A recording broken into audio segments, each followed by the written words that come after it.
Do you have water in the footwell of your Rover?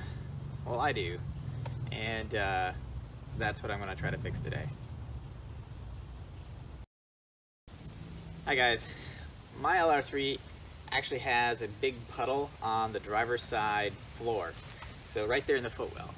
If yours has a puddling taking place in the footwells too, odds are same issue, and that is LR3s have a tube that goes from the roof to the ground, but it transits through the passenger compartment, and it can just deteriorate over time, and that leads to leaks, and that leads to a puddle in your footwell.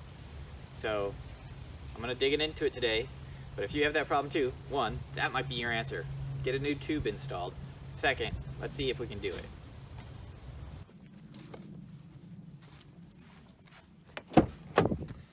Okay, so here is the footwell of my Rover. I actually left it out in the sun to help dry it out a bit, but you can sort of tell, I mean, this looks dirty probably on here, but if I press it, it's sopping wet. You can actually see it change color where I'm touching.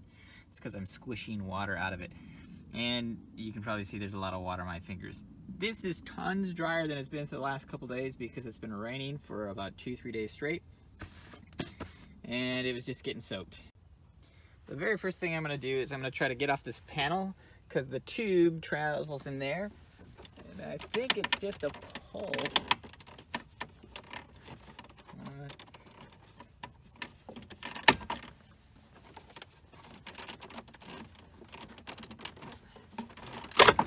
Okay, yeah, okay.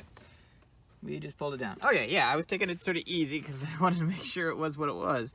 But you can see it's a spring tab here, a spring tab here, and just hooks in the bottom. So don't pull from the bottom, just pull from the top like I did, and there you go, that's how to get that off. Shall we see what's behind it?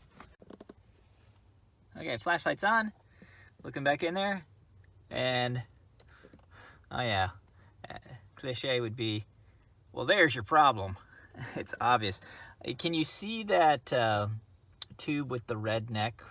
Haha. Right there, and then there's a hole in the side of the Rover. Those should be attached. I'm gonna see if I can reach my hand up in there. This thing right here. Okay, so see that tube right there?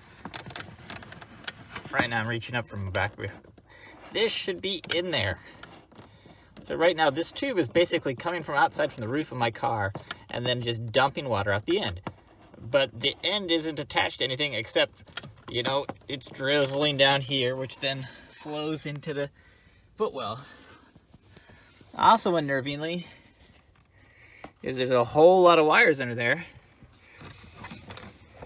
And that can lead to electrical issues too. So it's just dripping water right onto everything. So we just need to get this to go through that hole. Okay, right now I'm wondering if this has been fixed before because I can actually spin this little rubber grommet. But anyway, this should have a tip on it to fit through that hole. And it's just been, it looks cut off, but it's broken off over time. So the way to fix it is just to get this to actually attach there.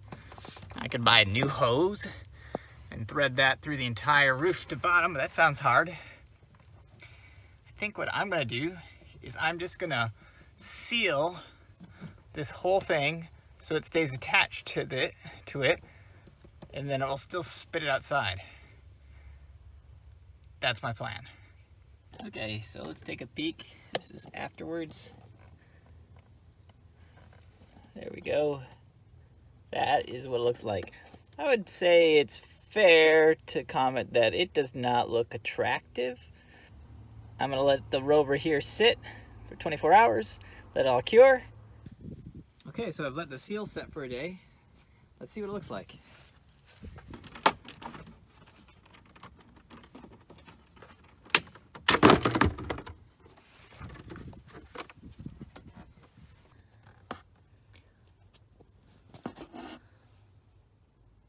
There you go, you can make it out.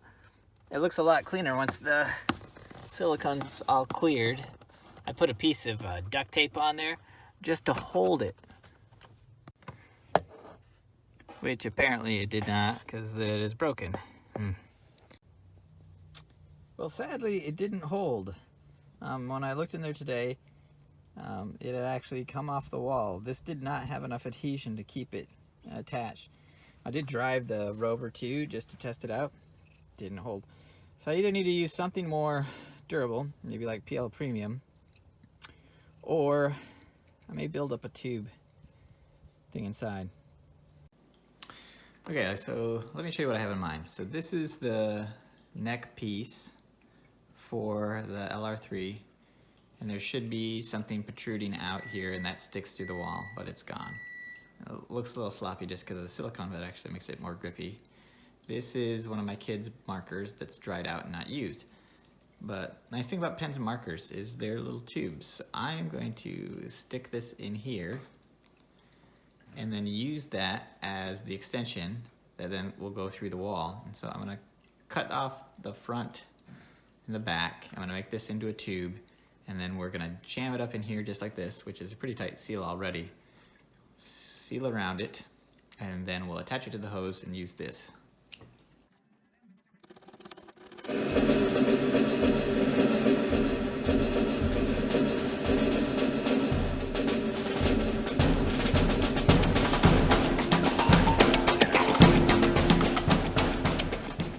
Okay, so this is the piece I have created. I took one of my kids' markers, I cut it in half, took out the dried out interior, and then I've got a tube. So after I let it dry, this is what it all looks like. Got that tube in there, goes all the way through. And the idea here is that now, even if I don't adhere this surface to the Rover, the tube should be long enough that it's going to stick in no matter what and deliver the water to go out the wheel well just like it should. And I'm going to go try and install this right about now.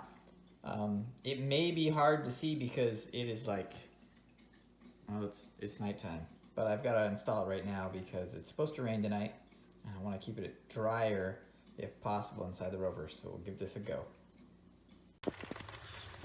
Okay, as you can see there, it is all dry, the tube's in there, and that's a good sign because right now it is raining. So our bypass has been working. So it's been raining all day and all night, and we don't have any water coming in anymore. Great, so I'm gonna slap on this cover and we're done.